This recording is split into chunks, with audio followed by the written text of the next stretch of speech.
Yummy yummy tasty tasty meat রান্না আমার recipe কিন্তু একদম কমপ্লিট। এবার আমি নামিয়ে নেব, গার্নিশ করব একটু গরম মশলা দিয়ে। দেখো কত সুন্দর কালার এসছে। একটু গরম মশলা থেতো করে আমি দিয়ে দিলাম, তারপর আমি নামিয়ে নিচ্ছি। আর এই পুরো রেসিপিটা দেখতে হলে সঙ্গে থাকতে হবে। শিখা সরকার করেন। ভালো লাগলে লাইক কমেন্ট শেয়ার, একটু সাবস্ক্রাইব করে রাখবে, বেল আইকনটা অন করে রাখবে। এবার আমি নামিয়ে নিচ্ছি। পুরো ভিডিওটা দেখার জন্য, সঙ্গে থাকার জন্য অনেক অনেক ধন্যবাদ। ঠিক আছে, দেখো হ্যাভি টেস্টি হয়েছে। এবার গরম গরম ভাতের সঙ্গে খেয়ে নেব। কমপ্লিট। আসলাম শিখা সরকার কর। দেখো আজকে রান্না করব মিট। প্রথমে দেখো বাজার থেকে আনার পর আমি একটু ধুয়ে নিচ্ছি ভালো করে।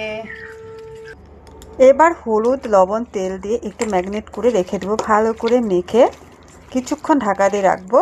তারপর রান্না করব। সবাই সঙ্গে থাকো, স্কিপ করো না। শরীরটা বেশি ভালো না থাকার দরুন আমি কিছুদিন ধরে বেশি ভিডিও আপলোড করছি না, শুধু মিউজিক ভিডিও দিচ্ছি। আজকে অনেক দিন পরে একটা ছোট্ট ভিডিও নিয়ে আসলাম, রান্নার ভিডিও। দেশি মুরগি সানডে। তোমরা আমাকে যেভাবে ভালোবাসা দিচ্ছ এভাবেই ভালোবাসা দেবে। আমিও তোমাদের পাশে সব সময় থাকতে চাই। দেখো একটু জিরা, তারপরে হচ্ছে তেজপাতা, শুকনো লঙ্কা আমি ফোড়ন হিসেবে দিয়েছি। এখন এক এক করে পেঁয়াজ, রসুন, তারপরে আলু, এগুলো সব দিয়ে একটু ভালো করে ভাজা ভাজা করে নেব। আর মাংসটা আমি ম্যারিনেট করে রেখে দিয়েছি। দেখো হ্যাভি টেস্টি। সবাই একটু সঙ্গে থাকো।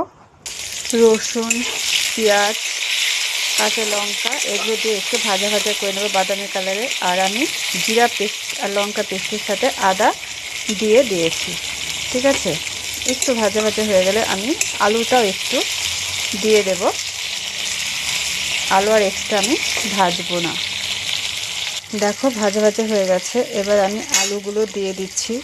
এর আগে আমি একটা লং ভিডিও দিয়েছিলাম নিজের ভয়েসে রান্নার, তবু সেটার মধ্যে ইস্যু দিয়ে দিয়েছিল, পরে সেটা আমি ডিলিট করতে বাধ্য হলাম। এর জন্য আমি কিছুদিন আর দিইনি। আর এমনিতেও শরীরটা বেশি ভালো নয়। এবার একটু লবণ আর হলুদ, জানি না ওন ভয়েসে দেওয়ার পরও কেন ইস্যু আসলো বুঝতে পারলাম না। যেহেতু মাংস মাখাতে লবণ হলুদ দিয়েছি, এখানে খুব বেশি দেব না, একটু আলুটা ভাজা ভাজা করে নেব। ঠিক আছে, সবাই কম বেশি রান্না জানো, তবু আমি কীভাবে করি শর্ট প্রসেস সেটাই তোমাদের সঙ্গে আমি শেয়ার করছি। এখানে আমি একটু এলাচ দারচিনিও দিয়ে দিলাম। তারপরে আমি দেখো ম্যারিনেট করে রাখা মাংস দিয়ে একটু নেড়ে চেড়ে দেবো। এটা সুসিদ্ধ হতে একটু টাইম লাগবে, কারণ দেশি মুরগি ব্রয়লারের যতটা কম টাইম লাগে, কিন্তু দেশিতে কিন্তু তার তুলনায় একটু বেশি সময় লাগে। ঠিক আছে, একটু আমি মশলা টশলা দিয়ে ঢাকা দিয়ে রাখবো। আর জলটা আমি গরম বসিয়ে দেবো, কাঁচা জল মোটেও দেবো না। এবার আমি বেটে রাখা জিরা, লঙ্কা, আদা মিক্সিতে করে রেখেছি, দিয়ে আমি একটু ঢাকা দিয়ে রাখবো, মিশিয়ে নেব ভালো করে। তারপরে কিছুক্ষণ আমি একটু ঢাকা দিয়ে রাখবো। ঠিক আছে, তোমরা আমাকে যেভাবে ভালোবাসা দিচ্ছ এভাবেই পাশে থাকবে। আমিও সবার পাশে থাকতে চাই। আর রিসেন্ট আমার একটু শরীরে প্রচণ্ড জানি না ব্যথা, তার জন্য কয়েকদিন ধরে আমি ঠিকঠাক ভিডিও আপলোড বলতে মিউজিক ভিডিও দিচ্ছি, কিন্তু ওর ভয়েসে দিচ্ছি না। আবার চলে আসলাম, আশা করি পুরো ভিডিওটা দেখবে, স্কিপ করবে না।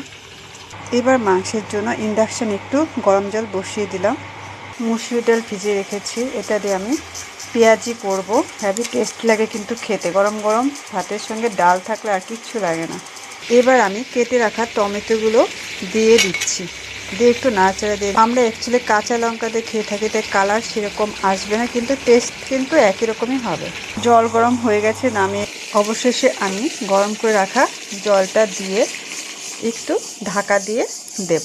ঠিক আছে, এখানে কিসের একটা যেন পাখির শব্দ, কিচিরমিচির শব্দে ভয়েসটা দেওয়াই যাচ্ছে না। দেখো ঢাকা দিয়ে দিলাম, একটু নামিয়ে নেব, গার্নিশ করবো। আমার রান্না কিন্তু প্রায় কমপ্লিট।